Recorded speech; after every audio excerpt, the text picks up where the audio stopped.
Le président de la Fédération camerounaise de football, FECAFOOT, Samuel Eto'o, aura moins de marge de manœuvre pour choisir le futur sélectionneur des Lions indomptables. Selon Jeune Afrique, l'entraîneur camerounais de football n'exercera plus la toute-puissance qu'il avait en 2022, lorsqu'il avait placé Rigobert Song en tête de la sélection contre le choix du ministre des Sports Narcissus Muelakombi.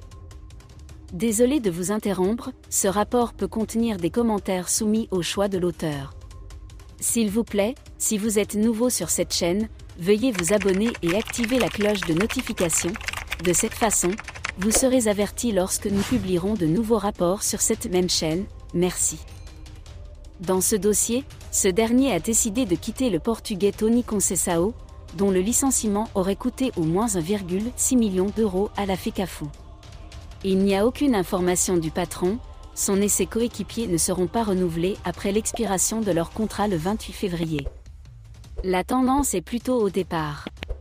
Mais il faudra attendre que ce soit officiel, a déclaré à Jeune Afrique un membre de la FECAFOOT. Bien que la tentative d'attirer l'ancien sélectionneur de la Gambie Tom Saintfiet ait échoué, les médias ont estimé que la possibilité de voir l'intérimaire sur le banc lors de la trêve internationale de mars est très élevée. L'objectif est de disposer d'un entraîneur digne de son nom pour préparer les Lions indomptables au match des 3e et 4e journées des éliminatoires du Mondial 2026 en juin. Cameroun, nouvel entraîneur imposé à Eto'o. 26 février 2024. Cameroun, nouvel entraîneur imposé à Eto'o.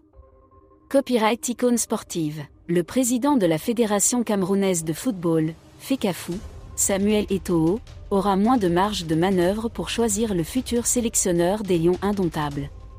Selon Jeune Afrique, l'entraîneur camerounais de football n'exercera plus la toute-puissance qu'il avait en 2022, lorsqu'il avait placé Rigobert Song en tête de la sélection contre le choix du ministre des Sports Narcissus Muelakombi.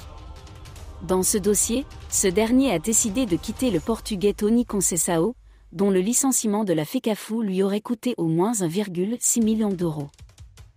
Sans nouvelles de son patron, Son et son équipe n'ont pas l'intention de renouveler leur contrat après son expiration le 28 février. La tendance est plutôt au départ. Mais il faudra attendre que ce soit officiel, a déclaré à Jeune Afrique un membre de la FECAFOOT.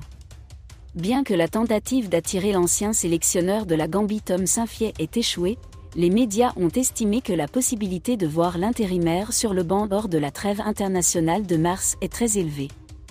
L'objectif est de disposer d'un entraîneur digne de son nom pour préparer les Lions indomptables au match des 3e et 4e journées des éliminatoires du Mondial 2026 en juin. Le président décide. Cette fois, le dernier mot appartiendra au président de la République de Pologne, Paul Biya, assure Jeune Afrique, citant des sources proches de la FECAFOOT et du ministère des Sports. De plus, la nomination de nouveaux techniciens sera soumise à un processus strict. Un appel à candidature sera lancé et les différents CV reçus par la FECAFOOT seront examinés par le comité technique. Ainsi, une éventuelle liste restreinte de 3 noms sera établie et 3 finalistes seront auditionnés, avec le détail de l'un d'entre eux. La décision, comme auparavant, sera prise par le président.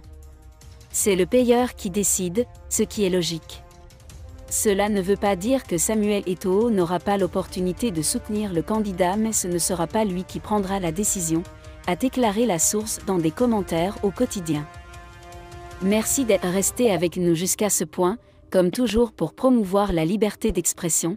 Laissez vos opinions à ce reportage dans la section commentaires ci-dessous. Si vous avez aimé cette vidéo, merci de liker, partager, commenter et surtout vous abonner à la chaîne. Et on se retrouve très vite pour une prochaine vidéo.